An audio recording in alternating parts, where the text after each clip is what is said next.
ये चैनल किसी भी गैर कानूनी काम को फरोग या हौसला अफजाई नहीं करता। इस चैनल की तरफ से फराहम करदा तमाम मालूमात सिर्फ तालीमी मकसद के लिए हैं। होशियार हों और एहतियात करें। इस प्रोग्राम में ऐसे वाक़यात का तबसरा किया गया है जो बच्चों के लिए बिल्कुल ही नामुनासिब है। रात के अंधेरे में 16 साल की लड़की अपने ही बेडरूम से गायब हो जाती है। कोई सबूत नहीं मिलता है सिवाय ये कि वो घर में नहीं थी। 2 साल तक ये केस हल नहीं हुआ कि अचानक उस इलाके से एक और लड़की लापता हो जाती है। दोनों लड़कियों के सुर्ख लाल बाल थे। क्या उनकी गुमशुदगी किसी सीरियल किलर का काम था? जानने के लिए देखते जाइए। ये है जोआना रॉजर्स और समर बॉल्डविन की कहानी।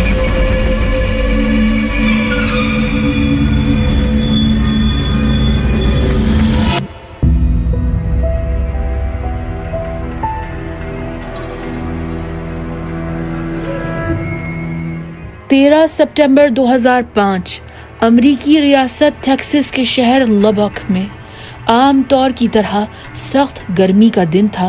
कूड़े के मैदान में यानी लैंडफिल साइट पर काम करने वाला आदमी कुछ अजीब देखता है। गार्बेज ट्रक से कचरा गिराया जा रहा था और एक काला सूटकेस ढेर के ऊपर था।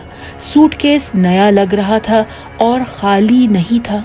लैंडफिल के मुलाजिम को ये जानने का तजस्सुस था कि सूटकेस के अंदर क्या था। आदमी करीब गया, एक हाथ से जिप खींची, सूटकेस खुल गया और उसने अंदर देखा। पहली नजर में उसे लगा कि किसी ने सूटकेस में दुकान का पुतला रख दिया है। अक्सर लैंडफिल के मुलाजिमीन को मैनेकिन्स मिलते थे। कॉलेज के स्टूडेंट पुतलों पर नकली खून लगाकर कचरे कूड़े में डाल देते थे मजाक के तौर पर। लेकिन उस दिन मामला कुछ और था। आदमी को बहुत जल्दी एहसास हुआ कि ये एक नौजवान औरत की लाश थी। उसे मरोड़ तोड़ोड़ कर फीटल पोजीशन में सूटकेस के अंदर ठोंसा गया था। जिस्म पर बेशुमार नील और जख्म थे। मकतूला यानी विक्टिम नंगी थी। उसके सुर्ख बाल थे और उसकी कोई शिनाख्त नहीं थी सिवाय एक छोटे से टैटू के। उसके टखने पर समर टैटू हुआ था। लबक काउंटी पुलिस को फौरन लैंडफिल पर बुलाया गया और लाश को ऑटोप्सी के लिए फोरेंसिक टीम के हवाले किया गया। Medical pathologist doctor Sridhar Natarajan ने पोस्टमार्टम के दौरान चंद बहुत अहम चीजें गौर की। 1. विक्टिम की मौत 24 घंटे से भी कम वक्त पहले वारिद हुई थी। 2. औरत के जिस्म पर लातादाद फ्रैक्चर्स थे, बेशुमार जख्म थे, लेकिन जब उसे सूटकेस में ठोंसा गया था वो जिंदा थी। 3. विक्टिम को रेप किया गया था। 4. मौत की वजह एस्फिक्सिएशन यानी दम घुटने से पेश आई थी। 5. औरत 2.5 महीने प्रेग्नेंट थी। इस कत्ल की इत्तला सारे शहर में तो फैलनी थी, साथ में सारी कम्युनिटी शॉक में थी। उनके छोटे शहर में ऐसे घिनौने वाक़े बहुत कम सुनने को मिलते थे। किसी नौजवान प्रेग्नेंट औरत को इतनी बेरहमी से मार पीट कर कचरे में डालने वाला कितना बड़ा मॉन्स्टर होगा। क्योंकि लाश अभी गली नहीं थी, फोरेंसिक एग्जामिनर को फिंगरप्रिंट्स लेने में दुश्वारी नहीं हुई और जल्द मालूम हुआ कि औरत के फिंगरप्रिंट्स पुलिस के क्रिमिनल डेटाबेस में पहले से मौजूद थे। लाश 29 साला समर ली बॉल्डविन की थी। वो 4 बच्चों की सिंगल मदर थी जिसे जिस्म फरोशी यानी प्रोस्टिट्यूशन के इल्जाम में पहले कभी गिरफ्तार किया गया था। समर को मनीशियात की लत पड़ी थी। ड्रग एडिक्शन की वजह से वो एक ऐसी दुनिया में फंसी थी जिससे निकलना बहुत मुश्किल होता है। होमिसाइड डिटेक्टिव टाल्टन इंग्लिश का कहना था कि समर के कातिल को तलाश करना आसान नहीं था, क्योंकि समर के पेशे की नौयत ऐसी थी कि अजनबियों से, मुजरिमों और नाखुशगवार लोगों से उसे अकेले में सिर्फ मिलना नहीं पर भरोसा भी करना पड़ता था। इसके अलावा लाश लैंडफिल में पड़ी थी। कचरा, कूड़ा, गर्द और गुबार, गंदगी हर जगह फैली हुई थी। इस हालत में कोई भी फोरेंसिक एविडेंस ढूंढना मुश्किल ही नहीं, नामुमकिन लगता है। इन्वेस्टिगेटर्स को सूटकेस पर कोई उंगलियों के निशानात, फिंगरप्रिंट्स नहीं मिले, लेकिन ये जरूर गौर किया गया कि सूटकेस प्रोटेजे नामी कंपनी का बनाया हुआ था। सूटकेस के अंदर लेबल और बारकोड अभी भी लगा था, लिहाजा सूटकेस बनाने वाले मैन्युफैक्चरर से राब्ता किया गया और वो बताते हैं कि उनका ये मॉडल सिर्फ वॉलमार्ट स्टोर्स में फरोख्त होता था। डिटेक्टिव इंग्लिश करीब तरीन वॉलमार्ट पर जाता है और उसे वही किस्म का सूटकेस मिलता है जिस पर यूपीसी नंबर भी एक जैसा था।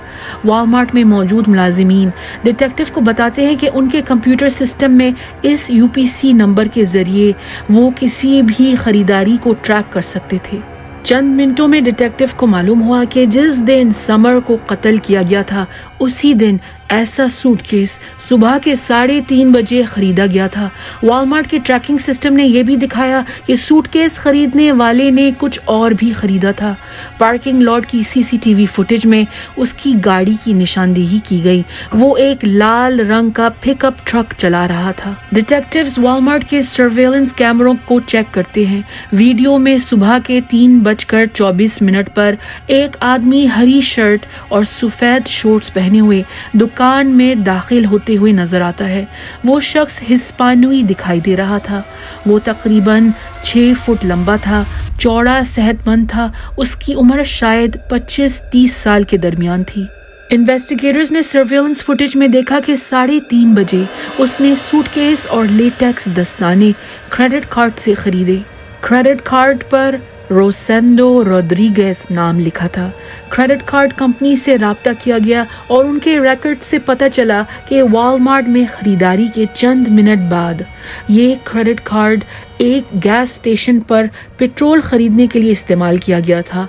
डिटेक्टिव इंग्लिश उस गैस स्टेशन पहुंच जाता है और देखता है कि सड़क के पार एक हॉलिडे इन होटल था। सिर्फ तुक्के पर वो होटल की रिसेप्शनिस्ट से बात करते हैं और उसे सीसीटीवी फुटेज दिखाते हैं। औरत फौरन उस आदमी को पहचान लेती है, कहती है ये आदमी 1 दिन पहले यहाँ था लेकिन वो अब चला गया है। हमारे पास उसके ड्राइवर लाइसेंस की फोटोकॉपी है और उसके आने जाने का रिकॉर्ड भी महफूज है। डिटेक्टिव्स कमरे की इलेक्ट्रॉनिक कार्ड चाबी के जरिए कुछ अहम मालूमात हासिल करते हैं। जब भी इलेक्ट्रॉनिक कार्ड को दरवाजा खोलने के लिए इस्तेमाल किया जाता है उसका वक्त रिकॉर्ड हो जाता है।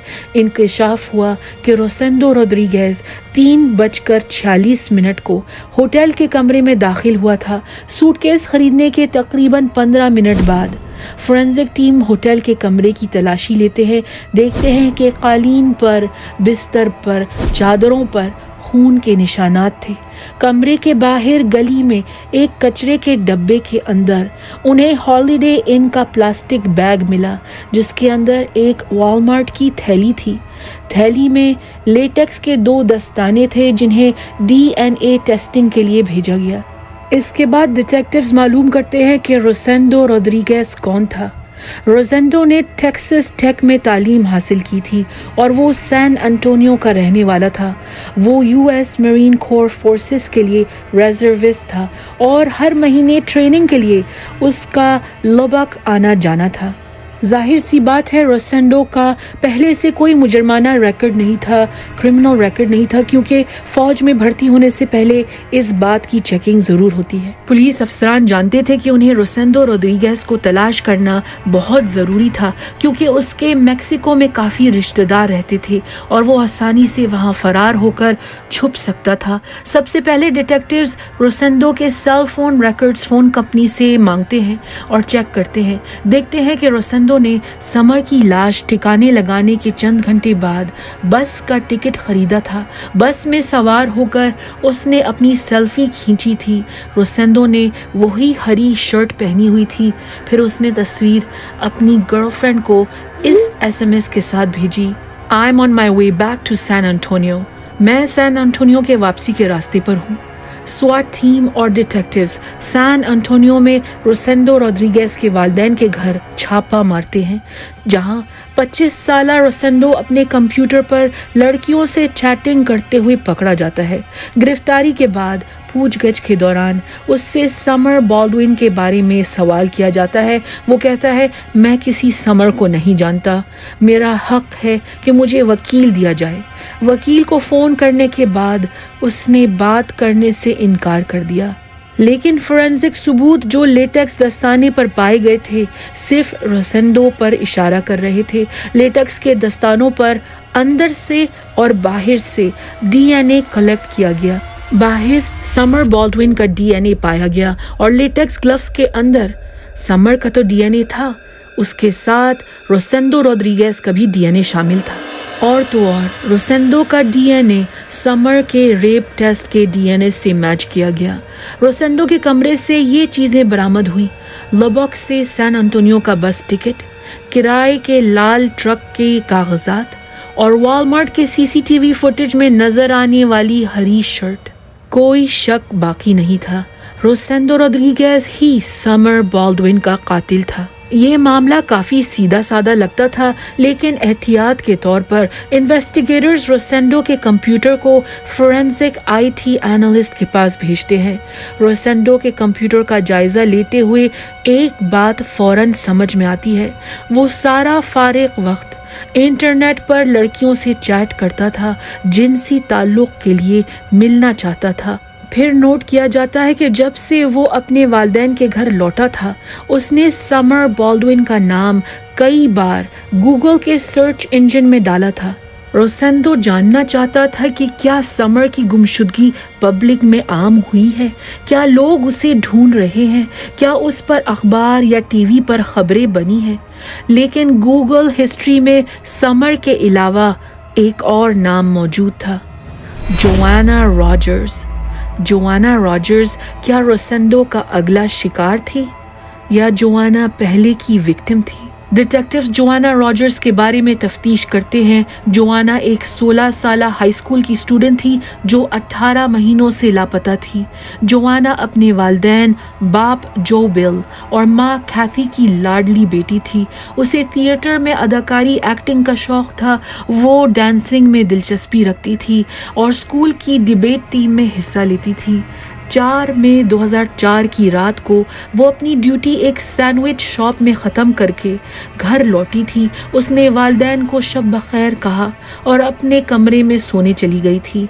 अगली सुबह कैथी को बेटी का कमरा खाली मिला, पर उसने गौर किया कि कमरे की खिड़की खुली थी। कैथी और जो बिल को फौरन भिनक पड़ गई थी कि कुछ ठीक नहीं था। जोआना के कमरे में उसकी गाड़ी की चाबी, उसका पर्स, उसका वॉलेट जिसमें पैसे और सब शिनाख्ती कार्ड थे, सब चीजें टेबल पर रखी थी। जोआना का सेल फोन भी मेज पर पड़ा था। कैथी का कहना था कि जोआना बहुत सारी टीनेज लड़कियों की तरह अपने फोन के साथ मुसलसल चिपकी रहती थी, मजाल हो कि वो सेल फोन के बगैर कहीं जाती हो। जोआना के घर की तलाशी ली गई। घर से कोई सबूत नहीं मिला, किसी ने कुछ नहीं देखा था। जोआना के वालिदैन और उनके 2 कुत्ते उस रात आराम से सोए थे। उन सब ने रात में कोई शोर या कोई आहट तक नहीं सुनी थी। अलबत्ता डिटेक्टिव ने गौर किया कि घर के ड्राइववे पर गाड़ी के टायर्स का ताज़ा निशान था। जोआना रॉजर्स को ढूंढने की कोशिश सारे शहर में की गई। बड़े बिलबोर्ड्स पर उसकी तस्वीर लगाई गई। जोआना के बॉयफ्रेंड मार्कस ली से पूछगछ की गई। उसने कहा, मेरे पास ना गाड़ी है ना ड्राइवर्स लाइसेंस है। मैं जहां भी जाता हूं 2 पहियों पर जाता हूं। भला साइकिल पर कोई किसी को अगवा करता है क्या? क्योंकि मार्कस के पास एक मजबूत एलिबाई था, डिटेक्टिव्स उसे छोड़ने पर मजबूर हो गए। अगले कई महीनों तक पुलिस और बेशुमार वॉलंटियर्स ने जोआना के लिए तलाश जारी रखी, पर उसका कोई फायदा नहीं हुआ। अब रोसेंडो के पकड़े जाने के बाद डिटेक्टिव्स के पास जोआना के केस में बहुत अहम सुराग था। रोसेंडो रोड्रिगेज के कंप्यूटर की ब्राउजिंग हिस्ट्री में जोआना रॉजर्स की कई तस्वीरें मिली थीं। एक और परेशान कुन बात सामने आई। जोआना के गायब होने से पहले वो इंटरनेट पर रोसेंडो के साथ चैटिंग करती थी। जोआना के सेल फोन रिकॉर्ड्स में रोसेंडो का फ़ोन नंबर नहीं मिला, पर इस बात का सबूत मिला कि रोसेंडो ने जोआना के कमरे की लैंडलाइन पर कई बार कॉल की थी। और तो और जोआना रॉजर्स और समर बॉल्डविन हम शक्ल थीं। दोनों जवान, गोरी थीं। उनके बाल लंबे सुर्ख ऑरेंज रंग के थे। डिटेक्टिव सोच रहे थे कि कहीं उनके सामने एक सीरियल किलर खड़ा तो नहीं था, एक सीरियल किलर जिससे एक खास किस्म का शिकार पसंद था। समर बॉल्डविन के कत्ल के 2 हफ्ते बाद रोसेंडो रोड्रिगेज ने अपने वकील के जरिए डिटेक्टिव्स को ये पैगाम भेजा, मैं बात करने के लिए तैयार हूँ। उसने कहा कि समर उसे सड़क पर मिली थी और वो उसके साथ होटल में अपनी मर्जी से खुशी खुशी आई थी। रोसेंडो ने कहा कि उसे मालूम नहीं था कि समर प्रेग्नेंट थी। जिनसी ताल्लुकात के बाद समर ने क्रैक कोकेन पीना शुरू कर दिया था और फिर किसी बात पर उसने रोसेंडो पर अपनी पॉकेट नाइफ से हमला किया था। रोसेंडो ने अपनी जान बचाने के लिए समर को गर्दन से जकड़ा था। समर ना जाने कैसे मर गई। डिटेक्टिव जानते थे कि रोसेंडो की कहानी बकवास और सरासर झूठ थी। समर के पोस्टमार्टम में साफ लिखा था कि उसे बेदर्दी से रेप किया गया था, शदीद मारा पीटा गया था, जिसकी वजह से उसके पूरे जिस्म पर 70 से ज्यादा जख्म और नील थे। समर की मौत अचानक हादसाती मौत नहीं थी। अब रही बात जोआना रॉजर्स के कत्ल की। रोसेंडो ने मजीद कुछ कहने से इनकार किया क्योंकि जोआना के वालिदैन ये जानने के लिए बेचैन थे कि उनकी बेटी के साथ क्या हुआ था और उसे कहाँ दफन किया गया था। Criminal district attorney Matt Powell Rosendo को प्ली डील की ऑफर देता है। अगर तुम्हारा जोआना रॉजर्स की गुमशुदगी से कोई भी ताल्लुक है और अगर तुम ये बता देते हो कि तुमने उसकी लाश कहाँ छुपाई है, प्रोसिक्यूटर्स सजाए मौत के बजाय उम्र कैद का मुतालबा करेंगे। रोसेंडो फौरन इस डील के लिए तैयार हो जाता है और कहता है, 4 मई 2004 की रात मैं जोआना के घर गया था। मैंने उसे फ़ोन करके बाहर बुलाया। जोआना ने जिनसी ताल्लुकात के बाद मुझे ब्लैकमेल करना चाहा। कहा मैं 16 साल की हूँ और तुम्हें जेल हो सकती है। उसने मुझसे पैसे मांगे। मुझे गुस्सा आ गया और मैंने उसका गला घोंट दिया। फिर मैंने अपने सूटकेस को खाली करके उसकी लाश सूटकेस में ठूंसी और एक सुनसान गली के डंपस्टर में फेंक दी। डिटेक्टिव जानते थे कि उसका ये बयान भी झूठ से भरा था, लेकिन अब उन्हें मालूम हो गया था कि जोआना रॉजर्स को भी कचरे के मैदान यानी लैंडफिल में फेंका गया था। अगर आपको याद होगा, समर की लाश उसके कत्ल के चंद घंटे बाद मिल गई थी, मगर जोआना के कत्ल को तो अब 2 साल से ज्यादा हो गए थे। अगर डिटेक्टिव्स जोआना की लाश को लैंडफिल में ढूंढने निकलते तो उन्हें 2 साल के कचरे के ढेर को हटाना पड़ता। लैंडफिल तकरीबन 1260 एकड़ की जमीन पर फैला हुआ था। डिटेक्टिव इंग्लिश का कहना था, इतनी बड़ी जगह में जोआना की लाश तलाश करना बिल्कुल ऐसा ही था जैसे कहते हैं फाइंडिंग अ नीडल इन अ हेस्टैक। एक सुई को घास के ढेर में से निकालने से भी ज्यादा मुश्किल। अगरचे ये एक नामुमकिन कारनामा लग रहा था, बहुत सारे अफसरान और वॉलंटियर्स लैंडफिल की छानबीन करते हैं। लबक काउंटी शेरिफ डेविड गुटियरेस ने शहरियों से $1,00,000 चंदा जमा करवाया ताकि महीनों तक ये काम जारी रहे। इस कहानी के असल हीरोज वो मर्द और ख्वातीन थे जिन्होंने बीमारी का खतरा मोल लिया। 40 डिग्री सेल्सियस गर्मी में बॉडी सूट्स पहनकर चूहों की भरमार, गंदगी, बदबू का सामना किया। आखिरकार उनकी मेहनत रंग लाई। 24 अक्टूबर 2006 जोआना रॉजर्स की लाश मिल गई। बोसीदा पुराने काले रंग के सूटकेस में सिर्फ चंद हड्डियां बाकी थीं और लंबे लाल बाल। पोस्टमार्टम करवाना या फोरेंसिक एविडेंस का मिलना नामुमकिन था। उसकी लाश की शिनाख्त उसके डेंटल रिकॉर्ड से की गई। जोआना रॉजर्स की मौत के 904 दिन बाद उसके वालिदैन को इत्मीनान हुआ कि उनकी बेटी की लाश कचरे कूड़े में नहीं है।